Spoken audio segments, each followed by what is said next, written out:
আর ফের তৃণমূল কংগ্রেসের মূল স্রোতে সুখেন্দু শেখর রায় সাংসদ তৃণমূল কংগ্রেসের, তিনি আবার তৃণমূল কংগ্রেসের মূল স্রোতে ফিরছেন। আরজিকর প্রতিবাদে পদ্ধতিগত ভুল ছিল বলে তিনি মনে করছেন, এমনটাই সূত্রের খবর। কারণ একাধিক সোশ্যাল মিডিয়ায় তার পোস্ট ছিল আরজিকর ঘটনায়, যেখানে তিনি প্রতিবাদ জানিয়েছিলেন। শুধুমাত্র ঘটনার নয়, প্রশাসনের ভূমিকা, পুলিশের ভূমিকা নিয়েও তিনি সুর চড়িয়েছিলেন। আর সেই জায়গায় তিনি এখন বলছেন যে তার প্রতিবাদে পদ্ধতিগত ত্রুটি ছিল, ভুল ছিল।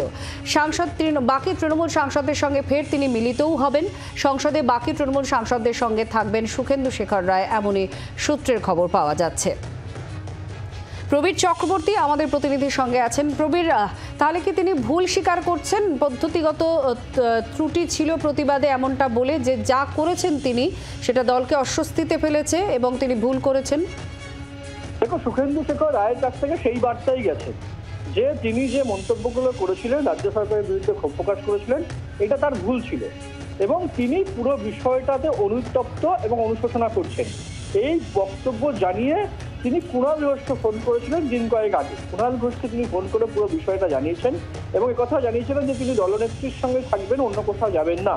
এই বার্তা কুণাল ঘোষ মারফত পৌঁছান নেত্রীর কাছে, তৃণমূল নেত্রীর কাছে। সেখান থেকে ঢেরে গোপরান দেখা যাচ্ছে যে গতকাল রাতে সুখেন্দু শেখর রায়কে তিনি ফোন করেছিলেন এবং আজকে 10:30টার সময় সাংসদদের যে রাজ্যসভার সাংসদদের যে বৈঠক ছিল দিল্লিতে পার্টি অফিসে, সেখানে ঢেরে গোপরান তাকে আসতে বলেন 10:30টার সময় সেই বৈঠকে যোগ দিতে বলেন এবং আজকে 10:30টায় সেই বৈঠকে যোগ দিয়েছেন ইতিমধ্যে সুখেন্দু শেখর রায় এবং তিনি আজকে রাজ্যসভাতে তৃণমূলের যে সাংসদদের বসার আসন সেখানেই তাদের সঙ্গে বসেছেন। এক্ষেত্রে বলে রাখি যে রাজ্যসভার আসন পরিবর্তন করার জন্য চেয়ারম্যানকে চিঠিও দিয়েছিলেন সুখেন্দু শেখর রায়, কিন্তু পরবর্তী সময় এই সমস্ত ঘটনা, কুণাল ঘোষকে ফোন করা, নেত্রীকে চিঠি দিয়ে ভুল স্বীকার করা, সমস্ত কিছু করার পরে দেখা যাচ্ছে যে দূরত্ব সুখেন্দু শেখর রায়ের সঙ্গে তৃণমূল কংগ্রেসের তৈরি হয়েছিল বা তৃণমূল নেত্রী যে ক্ষুব্ধ ছিলেন তার প্রতি, তাকে ন্যাশনাল ওয়ার্কিং কমিটি থেকে সরিয়ে দিয়েছিলেন তৃণমূল নেত্রী, সেই দূরত্ব মিটে গেল বলেই মনে করা হচ্ছে বা সেই দূরত্ব মিটে গেল, এটা বলাই যায়।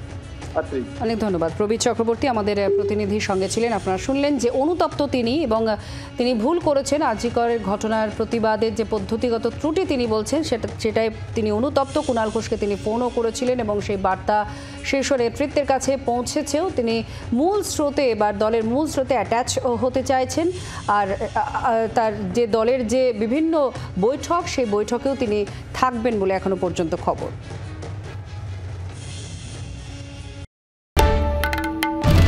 বাংলার আওয়াজ, বাঙালির আবেগ, জি 24 ঘন্টা।